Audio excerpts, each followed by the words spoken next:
नमस्कार. भारताची जनगणना आता एका ऐतिहासिक आणि अत्यंत आधुनिक वळणावर येऊन ठेपली आहे. पहिल्यांदाच देशातील प्रत्येक कुटुंबाला स्वतःची माहिती स्वतःच नोंदवण्याचा अधिकार मिळाला आहे. तर मग अजिबात वेळ न घालवता आपण या महत्त्वाच्या विश्लेषणाला सुरुवात करूया आणि समजून घेऊया की ही संपूर्ण डिजिटल प्रक्रिया नेमकी कशी काम करणार आहे. या संपूर्ण प्रक्रियेची अचूक कल्पना यावी म्हणून आपण 5 मुख्य टप्प्यांमधून जाणार आहोत. जनगणनेची नवीन पद्धत, नोंदणी नेमकी कशी करायची, घर आणि कुटुंबाची माहिती, त्यानंतर पाणी, स्वच्छता आणि इंधनाच्या सुविधा आणि शेवटी घरातील साधने आणि वाहने. एक परिपूर्ण आराखडा आता आपल्या समोर आहे. तर पहिल्या टप्प्यापासून सुरुवात करूया, जो आहे जनगणनेची नवीन पद्धत आणि त्यात झालेला ऐतिहासिक डिजिटल बदल. आता या आराखड्यातील सर्वात रंजक गोष्ट म्हणजे स्वनोंदणीसाठी फक्त 15 दिवसांचा एक अत्यंत महत्त्वाचा कालावधी देण्यात आला आहे. 1 मे ते 15 मे 2026. अगदी बरोबर, याच 15 दिवसात स्वतःची माहिती पोर्टलवर भरायची आहे. कारण 16 मे पासून प्रत्यक्ष प्रगणक घरोघरी येण्याची प्रक्रिया सुरू होईल.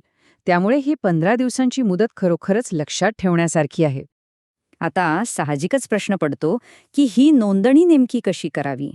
यासाठी एक अतिशय सोपी 4 टप्प्यांची मार्गदर्शक पद्धत आहे. ही संपूर्ण प्रक्रिया खरोखरच अगदी सहज आणि सोपी आहे. सर्वात आधी शासनाच्या अधिकृत पोर्टलवर म्हणजेच sense.census.gov.in वर जायचे आहे. तिथे कुटुंबातील प्रमुख व्यक्तीचे नाव आणि त्यांचा मोबाईल क्रमांक वापरून प्राथमिक नोंदणी करायची. त्यानंतर मोबाईलवर आलेला OTP टाकायचा, स्वतःला सोयीची वाटणारी भाषा निवडायची आणि पिनकोड टाकून आपल्या घराचे अचूक लोकेशन निश्चित करायचे. आणि शेवटच्या टप्प्यात 30 पेक्षा जास्त असणाऱ्या साध्या प्रश्नांची उत्तरे देऊन फॉर्म सबमिट करायचा. आहे ना अगदी सोपं? इथला अत्यंत महत्त्वाचा मुद्दा असा आहे की जेव्हा हा फॉर्म सबमिट केला जाईल तेव्हा सिस्टमकडून H या इंग्रजी अक्षराने सुरू होणारा एक 11 अंकी सेल्फ एन्युमरेशन ID किंवा SEID मिळेल. हा ID अगदी जपून ठेवायचा आहे. कारण जेव्हा सरकारी प्रगणक पडताळणीसाठी घरी येतील तेव्हा त्यांना सर्व माहिती नव्हे तर फक्त हा ID दाखवणं पुरेसे असणार आहे. नोंदणीची प्रक्रिया समजून घेतल्यानंतर आता आपण प्रत्यक्ष प्रश्नांकडे वळूया.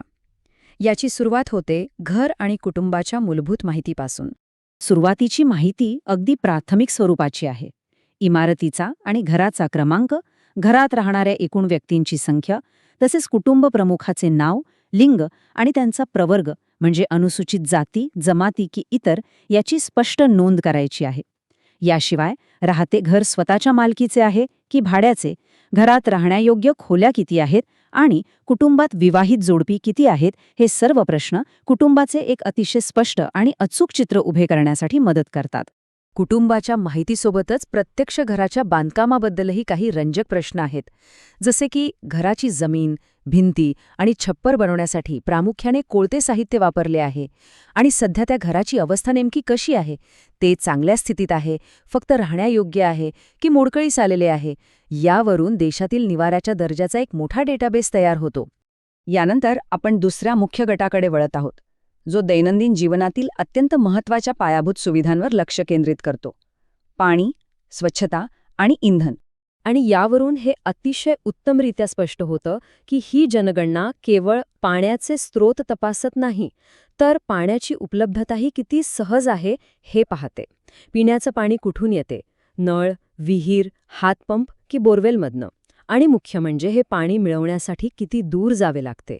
ते थेट घरातच उपलब्ध आहे, आसपासच्या परिसरात आहे की खूप दुरून आणावे लागते. हे दोन्ही पैलू अत्यंत बारकाईने नोंदवले जातात.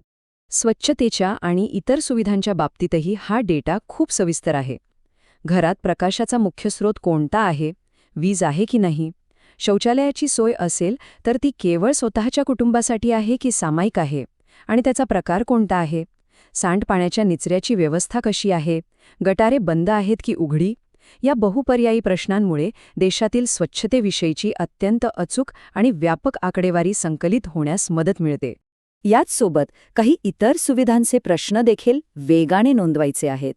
अंघोळीसाठी स्वतंत्र किंवा बंदिस्त जागा उपलब्ध आहे का, घरात वेगळे स्वयंपाकघर आहे का, स्वयंपाकासाठी मुख्य इंधन म्हणून काय वापरले जाते, लाकूड, शेतीचे अवशेष की गॅस? आणि LPG किंवा पाईप गॅस जोडणी आहे का? हे प्रश्न देशातील भविष्यातील आरोग्य आणि इंधन धोरणे ठरवण्यासाठी एक भक्कम पाया तयार करतात. चला तर मग आता पुढच्या टप्प्याकडे वळूया आणि पाहूया की घरातील साधने आणि वाहने यातून जीवनशैलीचे निर्देशक कसे उभे राहतात. या टप्प्यात डिजिटल आणि माहिती तंत्रज्ञानाच्या उपलब्धतेवर विशेष भर दिलेला पाहायला मिळतो.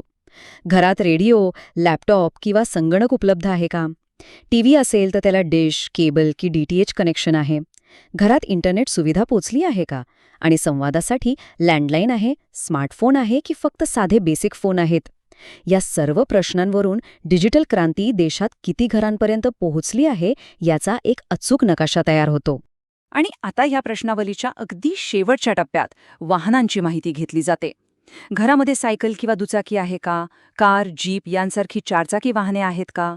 यासोबतच एक वेगळा पण महत्त्वाचा प्रश्न विचारला जातो, तो म्हणजे कुटुंबात मुख्य अन्नधान्य म्हणून कशाचा वापर होतो? गहू, तांदूळ, ज्वारी की मका? आणि अगदी शेवटी संपर्कासाठी एक 10 अंकी मोबाईल क्रमांक देऊन ही साधारण 30-34 प्रश्नांची अत्यंत महत्त्वाची प्रक्रिया पूर्ण होते. आपण पाहिलेली ही संपूर्ण प्रक्रिया केवळ एक सरकारी फॉर्म भरण्यापुरती मर्यादित नाही.